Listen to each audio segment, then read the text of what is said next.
Hello, my name is Mr. Ibrahim from Educare Institute, and I'm going to teaching physics from 2.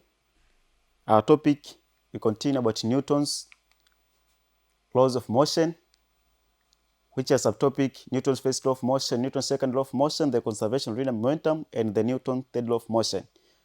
Today, we continue about the second subtopic, which is Newton's second law of motion. In this subtopic, we will see about the concept of linear momentum, and also we will see how to determine momentum, and last we will see the statement of Newton's second law of motion. Let us start with first part, that is the conservation, the concept of linear momentum. What is momentum? Simply, momentum means that the mass in a moving body. So momentum is the mass in a moving body. The body with large mass and large velocity has large momentum. So if we say that momentum is the mass in a moving body, so momentum is obtained when a body is moving. And we know that each body has a certain mass. So for a body with large mass and large velocity will have large momentum. Let's see what is linear momentum. Linear momentum is the product of mass and the velocity of the body. The product of mass of the body and that its velocity, we call it linear momentum.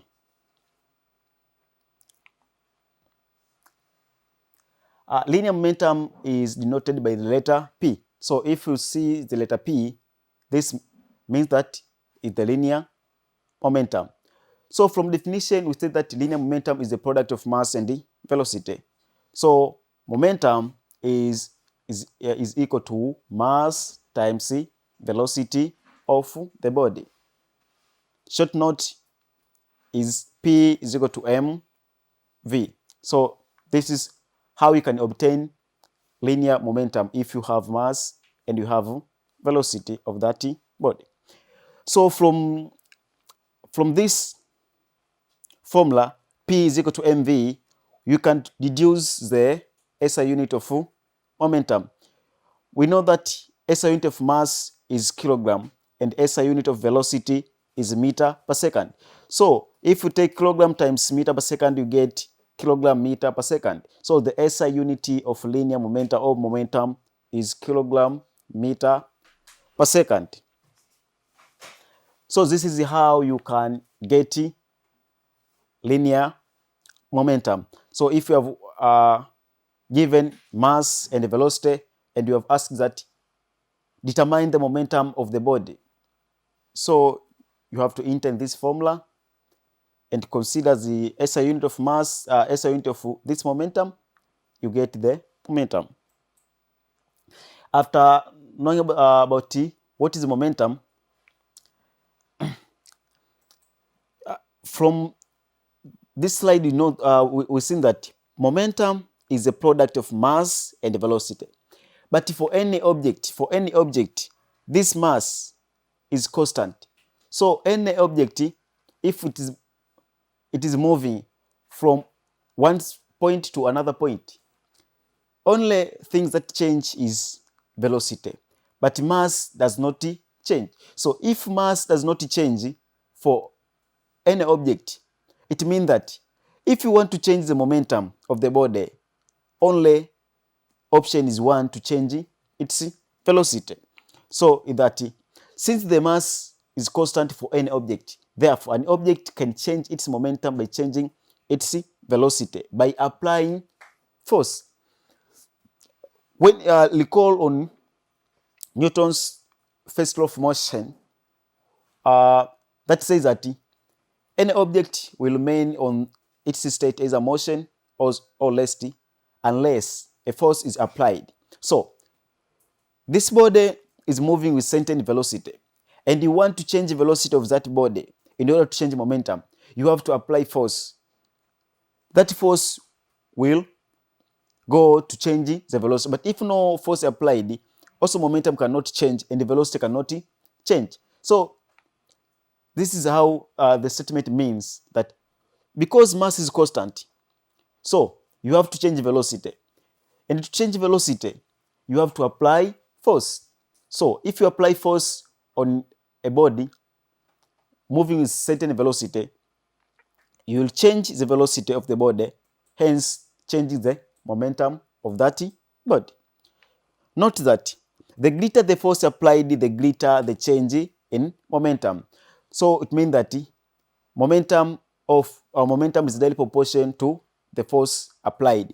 If you apply more force or large force, also the change of momentum will be large because the velocity will change large. If you apply small force, will change small. Will if affect small or small in velocity, it means that the change in momentum will be small. Mathematical, we say that net force is directly proportional to change in momentum. Force is denoted by letter F, and this sign shows that direct proportion. We have seen that momentum is denoted by letter P.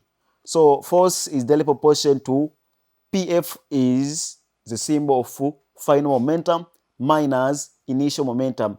This PF minus PI show the change in momentum. It is final momentum minus initial momentum.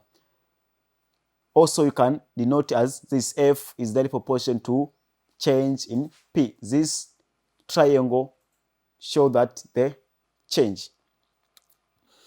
Or as I said that PF is the final momentum and PI is the initial momentum.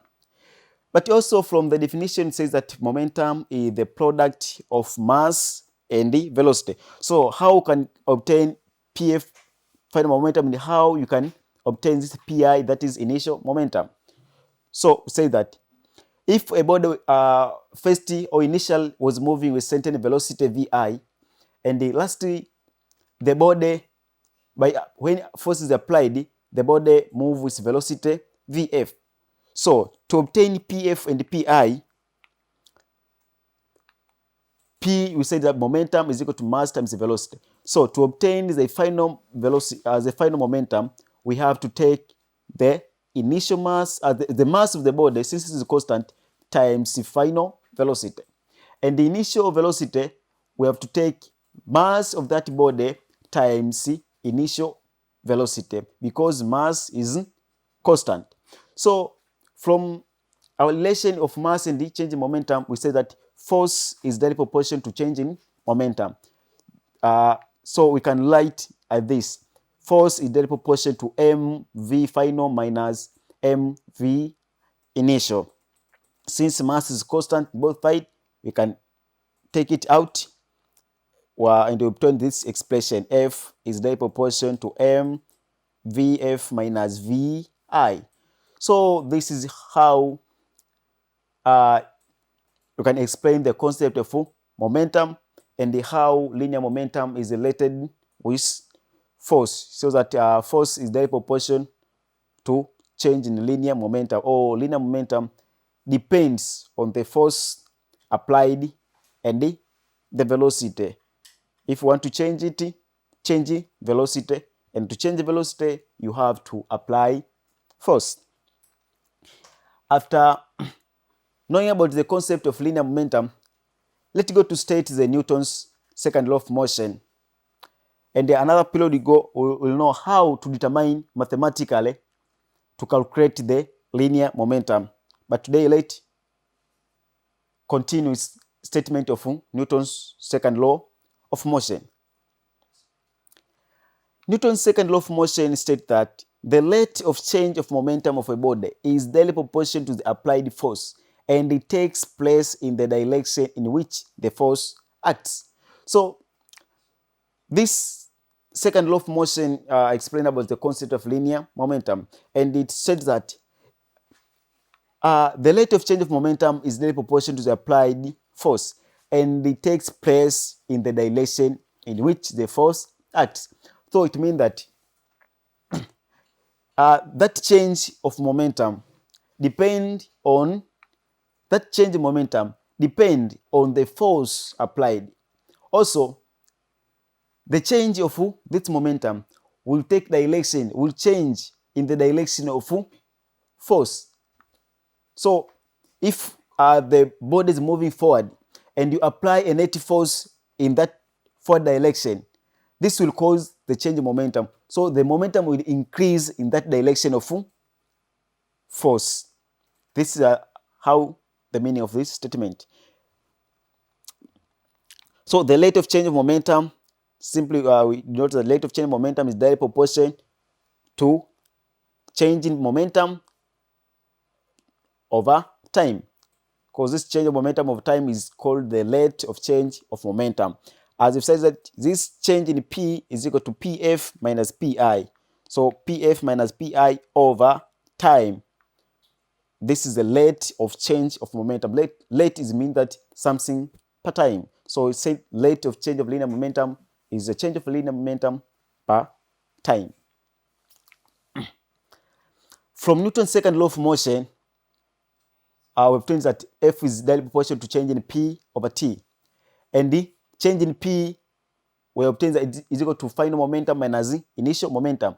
And we have said that final momentum is obtained by taking mass of the body times the final velocity, and the final initial momentum is equal to mass times initial momentum.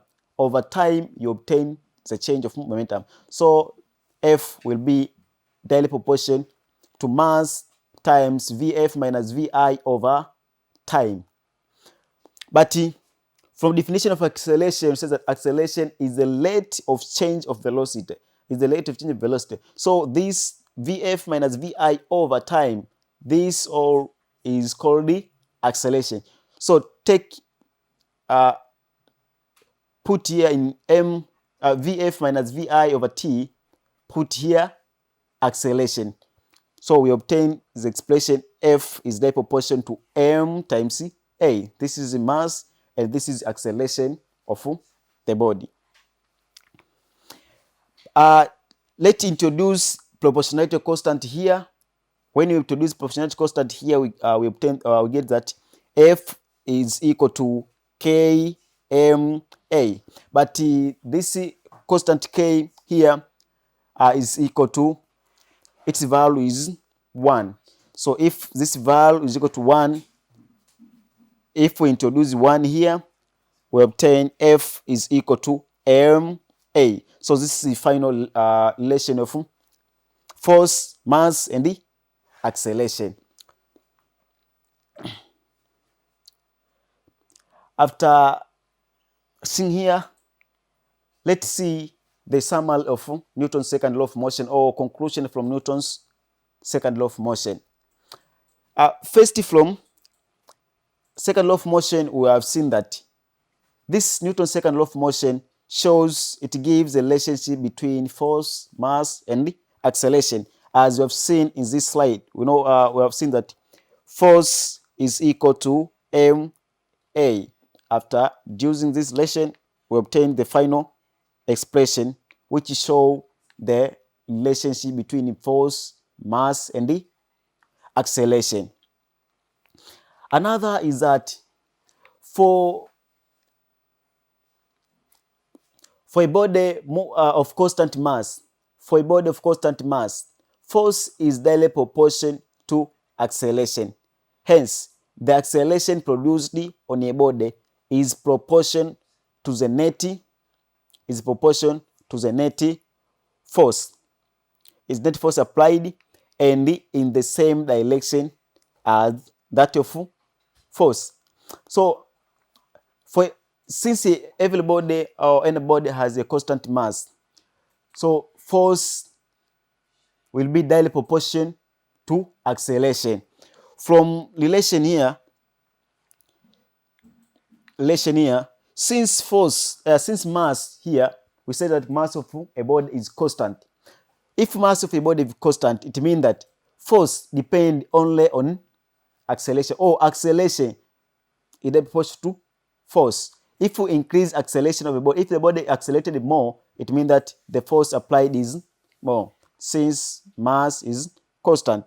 So I can say that F is directly proportional to A. So that acceleration produced is proportional to the net force applied. And it takes the acceleration of the body, takes the direction of that force.